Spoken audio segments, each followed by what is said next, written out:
Welcome to another episode of the Behold Your God podcast. I'm Matthew Robinson, Director of mediagrati.ae, and I'm here again with Dr. John Snyder for part 3 of a 4-part series where we're looking at some help from Thomas Charles on the subjects of pride and humility. We're taking these from a book that he wrote. You can read these in Thomas Charles' Spiritual Counsels, which is, I suppose, collected essays and letters and that sort of thing that Edward Morgan put together and the Banner of Truth Trust publishes. We also have a copy of these letters that you can read at our blog. So, John, remind us who Thomas Charles is. Charles is really the leader, organizer, theological thinker, and author of the Welsh side of the evangelical revival at the late part of the 18th century into the 19th century, which was, it was kind of the period where they consolidated the gains of 50 years of extraordinary work of the gospel under the blessing of the Lord during the days of George Whitefield, men like Hal Harris and William Williams and Daniel Rowland.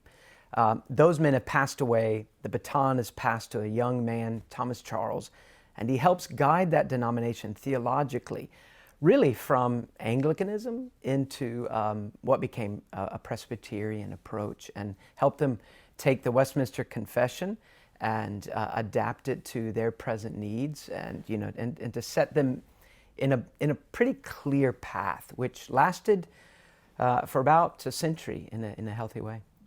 So initially, as a group, these men were known as the Welsh Calvinistic Methodist Fathers. And if you're unfamiliar with that, and you haven't listened to the first couple of podcasts, so we invite you to go back and listen to parts 1 and 2 of this series where we've talked about spiritual pride. And today, we're going to talk a little bit about humility. Thomas Charles opens his letter with 1 Corinthians 4:7, specifically the part that asks, "What do you have that you did not receive? And if you did receive it, why do you boast as if you had not received it?" Charles opens the letter in a way that perhaps we wouldn't have expected. He starts off by talking about all the works of God reflect balance. They reflect proportion and beauty. He talks about nature, and he talks about the human body. Think about how the human body grows. A healthy human body, the growth is proportioned. It all grows kind of at the same rate. So there's balance there, there's beauty, each part growing together. And that's the same in the spiritual man. All the graces of Christ, all that work that God has begun in regeneration, and all that the Holy Spirit is cultivating in us, the fruit of the Spirit, all those qualities of Christ-likeness ought to be increasing, in some measure, in proportion or in balance together. And when there is a lack of that, when one grace seems to really be moving forward, I'm really strong here, but other things just seem to be left behind, almost not even cared about. So you're having something growing in isolation to others. Charles says, be careful. That isn't a mark of the work of the Spirit. Yeah, one place where that shows up that I think we and other, perhaps in our audience, should be particularly aware of is the grace of knowledge. As we grow in our understanding of the things of God, we call that theology, which is a true work of the Spirit. If we're genuinely coming to understand more and more of who God is as He's revealed in His Word and how He works, that should be growing proportionately with love and joy and peace and repentance and faith and humility.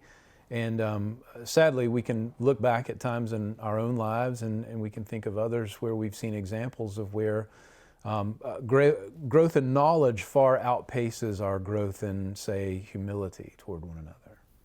Yeah, and another example that Charles gives is the growth in our vertical relationships and our horizontal relationships. So things that we tend to think of as qualities in the Christian life that are more directly aimed at God, devotion, love, consecration.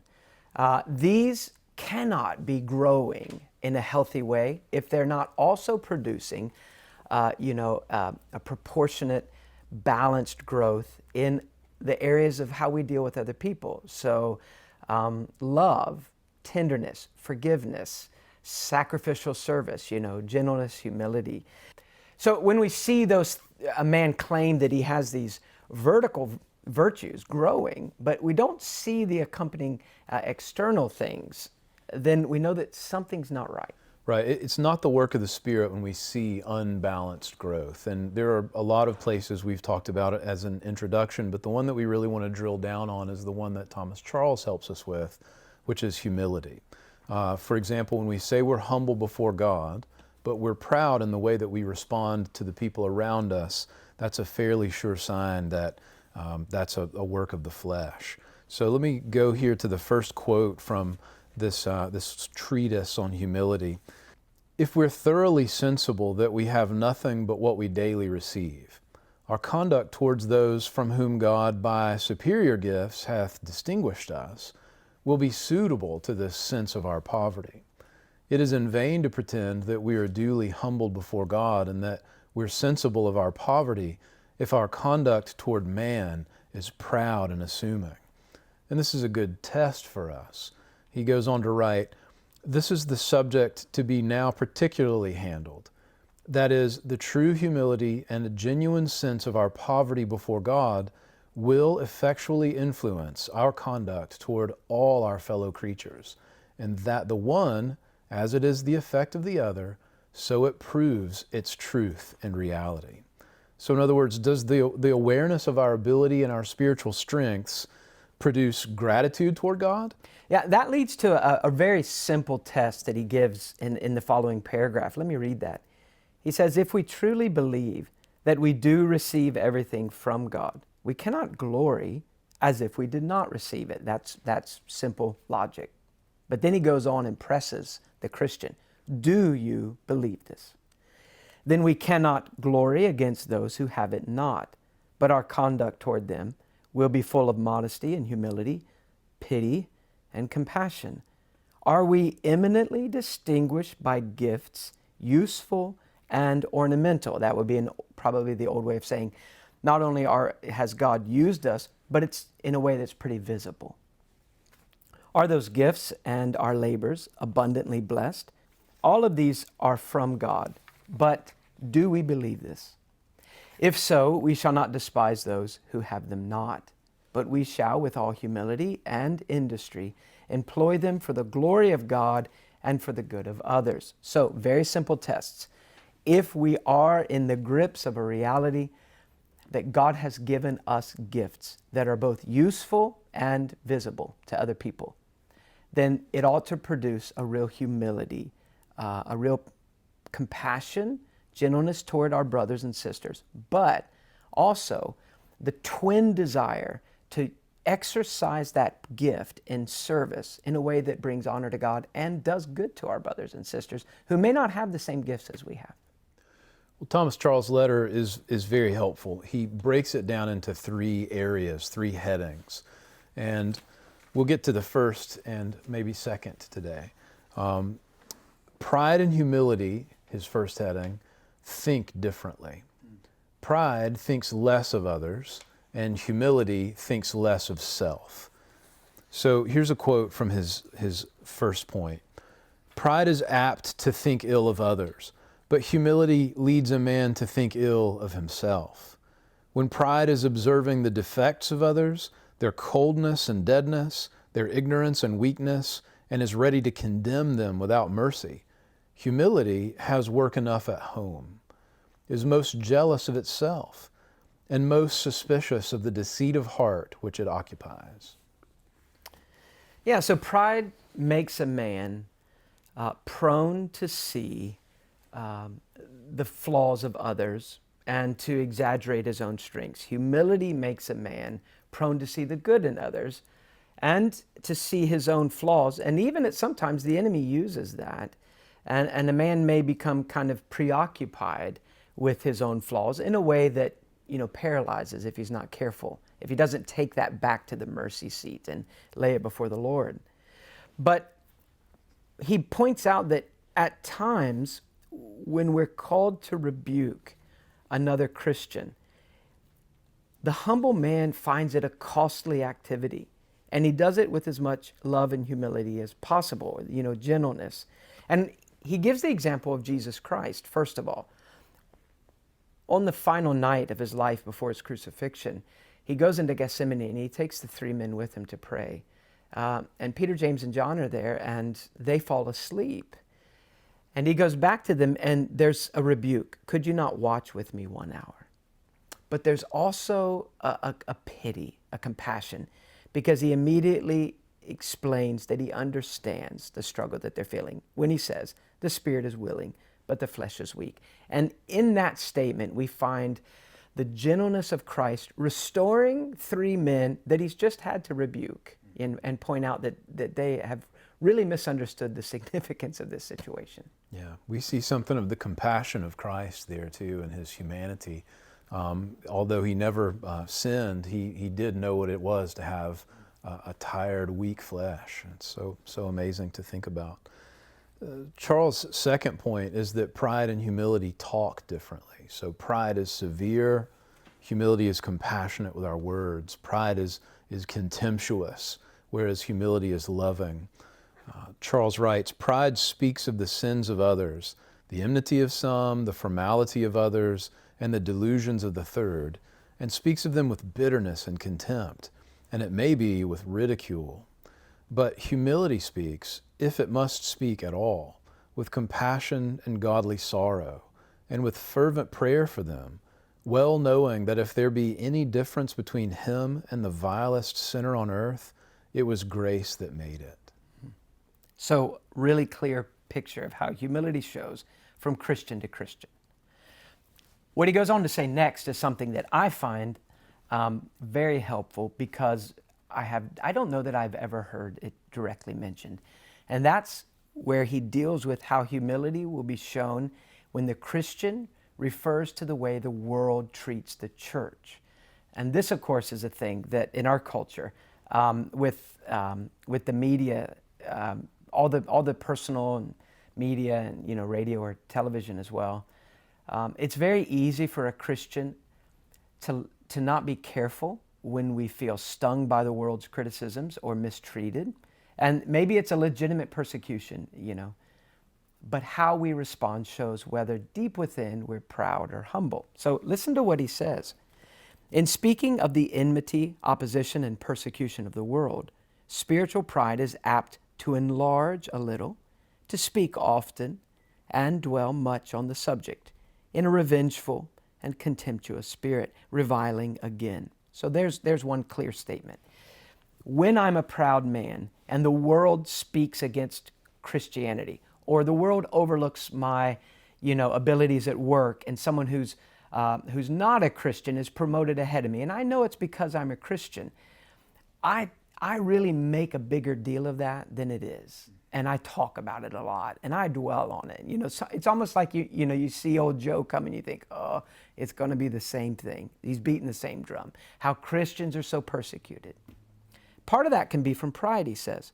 But true humility is the Spirit of Christ, who when he was reviled not again. When he suffered, threatened not, but committed himself to him who judgeth righteously. He conquered enmity with love, pride with humility, persecution with prayer, and all contemptuous treatment with, Father, forgive them, for they know not what they do. It was the meekness of the Lamb and not the rage of the lion that triumphed over all the rage and malice of men and devils. Yeah, and that's not to downplay the fact that Christian persecution in our culture is a thing, and it is growing. But actual persecution, physical persecution, is not at all foreign to Christian history or even Christian present in some parts of the world. And he mentions the time in the early church where real killing type of persecution was going on. And he says, the apostles of the Lamb fought also with the same weapons. And then quoting, being reviled, we bless, saith Paul. Being defamed, we entreat. Being persecuted, we suffer it. Intent on their master's business, they passed by unnoticed the injurious treatment they met with. Yeah, what a statement. What a statement. Well, what a God-honoring thing it would be if in the 21st century that could be written above Western evangelicals, as the culture is shifting and we are experiencing an antagonism that hasn't been there in our lifetime before, and certainly we feel that there are some social issues which are custom designed to bring Christianity into great disfavor with the culture. And so what if the Lord, in the history of the church himself, writes over our page, they overlooked the injurious treatment they were given, as they brought the gospel to their culture, which became increasingly antagonistic. But I think that from that statement, we would have to say there's a lot of pride in us and a lot of opportunity for us to go to the Lord and ask Him to make us more like Him, less like, maybe conservative culture at times. But how can we even afford to do that? How can we pass by our persecution and not defend ourselves? Yeah, that's a great question. Not only do we have the pattern of Christ in His own meekness, trusting Himself to the Father who judges righteously, but you say, well, but I'm not Christ. That, of course, is not a legitimate excuse. We've been called to follow Him as a true man, dependent on the Lord. So we can take that pattern, but it's not just Christ. Think of Moses, the meekest man on earth, and how he could afford to bear patiently with those that were attacking him. He writes about Moses, when Aaron and Miriam, stirred up by envy, opposed Moses, the servant of God. It is particularly observed of him at that time that he was meek above all men on the face of the earth, doubtless because he then gave an eminent proof of his meekness, and God as eminently appeared in his vindication. Yeah, wonderful, wonderful pattern. The man that can humbly respond to his attackers can expect that God Himself will rise up and answer his cause. When we think about giving or receiving criticism, Thomas Charles points out that humility combined with a godly zeal won't remain silent when he sees, sin that's endangering God's honor or endangering a brother or sister. But it will be spoken in a way that is humble, and it's the sinful behavior that is the source of displeasure, not a personal, antagonism that develops toward a person. But he mentions receiving criticism. The humble man will receive criticism. And you and I have talked about this. I mean, we've both received criticism. Sometimes we've both received criticism from the same person. Oftentimes when we receive criticism, the person who's criticizing us, what they think they're seeing isn't really what's happening. And so in a sense, they've kind of missed the mark. And then pride rises up and says within my heart, they don't even know what they're talking about. I don't have to listen to anything that they said. But it's a much healthier pattern to say, okay, so they missed the mark. They didn't quite, what they thought they were saying wasn't exactly what was happening. But there was something that's bothering them, and it would do my soul good to stop and say to the Lord, is there something there that, okay, they don't see it as clearly as they think they do, but it's there and I see it, and it's a good opportunity for me to deal with it, even though they didn't say it perfectly. A humble man, to receive any criticism, it's almost as if you have to say it perfectly. A proud man, to receive any criticism, you think, I'll have to say it perfectly. But a humble man can hear it imperfectly and say, well, it didn't help to hear it imperfectly, but I am willing to, humble myself. A proud man hears criticism, thinks it's everyone else's fault, looks within himself, sees the gifts and graces God has given him, they're true, feeling that they weren't gifts, but something he worked up. In the midst of criticism, he just becomes even more proud. One of the things that we love about going to conferences is being able to interact with people who have gone through the studies that we produce or seen the films that we make, and hearing feedback from them about how those projects have impacted their families, their small groups, and their churches. Eventually, we started asking them if we could record their stories so that we could share those with you. Nolan and Melissa are from Mississippi, and their church went through Behold Your God, Rethinking God Biblically. I mean, we were fortunate enough to take some families through it with us along that journey, and like we had talked about earlier, it is an investment of time, and it was 12-week study, but to watch not only other families, how it just transformed other families, and watched how God through His Spirit just transform and knock down these idols that they had built up in their life, and the God that they thought they worshipped of the Bible was different. Once they came out of this study, they found themselves worshiping the one true God. And just the theology and the doctrine and watching it change these people's lives was something I don't think we'll ever forget. Then to see them use it with their children and then them loan it out to other people and how it multiplied, people being blessed through it was just amazing. So to summarize, in the first 2 points of Thomas Charles' essay on humility is that pride and humility think differently, and pride and humility speak differently. Right, and we're not approaching this from the outside in, saying, hey, you want to be a humble person? Let me give you 6 things you need to start doing on the outside. You know, it's like if you don't want to be an angry person, count to 10 before you respond. Well, that might be a good thing to do. But really, anger is a deeper issue than that. So when we say thinking differently, and especially speaking differently, a man can adjust his words and still be proud. And he can become very proud over the fact that he's really doing good, doing well adjusting his words. So what Charles is really trying to drive home is the gracious nature of our relationship with God. That is, God in the purest form of undeserved friendship and love is giving and giving to His people. And when we see that and we are in the grip of that reality, it changes the way I think about me. It changes the way I think about my brother who doesn't necessarily have the same knowledge or gifts that I have. And so it's going to change the way that I talk. Thanks for listening to the Behold Your God podcast. All the scripture passages and resources we mentioned in the podcast are available in this week's show notes at mediagrati.org/podcast.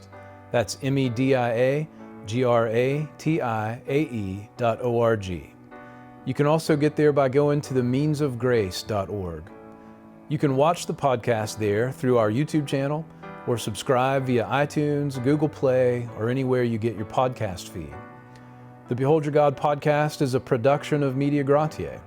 If you're unfamiliar with the Bible study series, documentaries, and other multimedia projects that we produce, let me invite you to have a look around for materials that you can use in your church, small groups, Sunday schools, or family worship at mediagrati.org. If you're one of our monthly supporters, jump over to mediagrati.org where you'll find the link to this week's Supporter Appreciation episode. This is weekly bonus content that we produce as just one tangible way to say thank you to those of you who believe in what we do and come alongside of us monthly to help us continue doing it.